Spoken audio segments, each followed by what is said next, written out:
Mine's probably going to feel a lot more firmer than yours, but that doesn't mean that it's more cured. You know what I mean? So you got there's different things that you got to look for.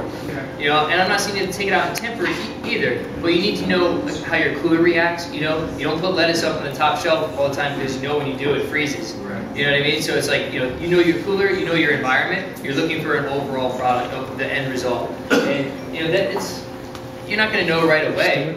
But keeping it 7 days based on the size, or 4 days based on the size, you're pretty much going to win. You don't really have to worry too much about that. I'm just going to crush the peppercorns a little bit, because I don't really want it to penetrate too much. But I still want to get the aromatics of it. So that's all in there now, minus the pink salt in the belly. Keep it on, man. So I'm just going to mix it up by hand. Really, really good. Yeah, you just gotta stew that. And again, the most important thing is really the ratio, salt and sugar. That's that. You know what I'm gonna do? After I had that, you can see it. I mean, if you can smell what you put into it, chances are it's right. Just like when you're cooking and you take that roast out of the oven, you can smell the caramelized carrot, you can smell the beef coming out. You can smell what's going on in there. The same thing with making a brine or making a cure or even making sausage. The food talks to you. It all talks to you. It talks to me anyway. And I'm just gonna go ahead. Do you have to flip it over, or like how many times if you're? You do. You have to flip it over every single day. And does it release liquid? So It does. Keep it up off. You flip it every single day. Every day you flip it for 7 days, or again, however big it is. So I'm rubbing this really, really liberally. You can see it's really on there. And I'm just gonna flip it over. And I'm even gonna do the skin too. The skin's not gonna adhere as much, but it's the reason I do the skin and why you should do the skin is because it starts to break down the fiber from the skin just a little bit too. The skin's obviously a lot more tougher. It's not gonna penetrate as much, but it's good to still have that. So that way it'll start to cure from both sides. And that's pretty much it. I'm really happy with what that looks like right there. It's really well cured. It's got a really nice cure. You just take it, just give it a little shake, and you're good to go.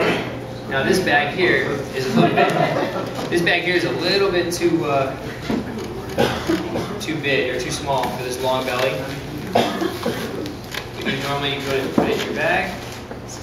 I like to make sure that I have all the garlic and the bay leaves in there as well. And maybe a couple of pieces of peppercorns or juniper. And then you want to have it. You want to make sure that you lay it flat. It's really important that it lays flat, and obviously it's not going to lay flat in this bag because it's too long. And I would normally cut it, but I want to go ahead and skip to this. You make sure to lay it flat, and then you want to make sure you put it into a dish because you're going to see all that liquid that starts to come. Okay? Now this is 7 days.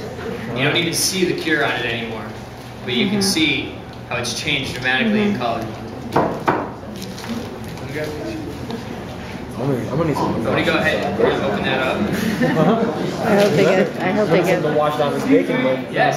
Why is it you have to cure it? Because you're infusing it with the flavor. You're breaking down the tissue fibers, so that way they become a little bit more tender. When you cook pork belly, and because you're smoking it, you're not going to end up cooking it for nearly as long. If you braise pork belly, then it's going to be 4 hours or however you want to go at it. And you can do 8 hours for 200, or you can 3 hours at 325. But you're breaking down the tissue fiber, and when you smoke it, you're not going to smoke it. You're only going to smoke it until it's done. And you're not fully cooking it. That's the thing until you slice into it and then render it or however you want to do it. So you got to make sure that the tissue fibers have gotten their immediate structure broken down. So that way when you do cook it, it's nice and tender. So you can see, like this guy doesn't even want to move. Like that's firm, I invite you to come up and touch it if you want. It's very, very firm. You can smell it. It's really aromatic. The color is discolored, and that's all good. And it's kind of more of a gray than it is a pink because no nitrates. Can you eat it just like that? Can you what? I know. I wouldn't. Did you do that in the fridge? Or did you do that In the refrigerator, yep. In the refrigerator. I started out last Saturday. I and I put the brine in just like, or the cure like I just did, put it in my bag, and then every day when I came home from work, I just picked it up, shook it, and then lay it back down the other side. No, not at all. So you want to keep all that liquid in there. That's a lot. That's you got like a cup and a half of liquid here, and I had more coming out of the bag earlier. So You have to refrigerate it, right? yes, you do. For health. Absolutely need to refrigerate. Yeah.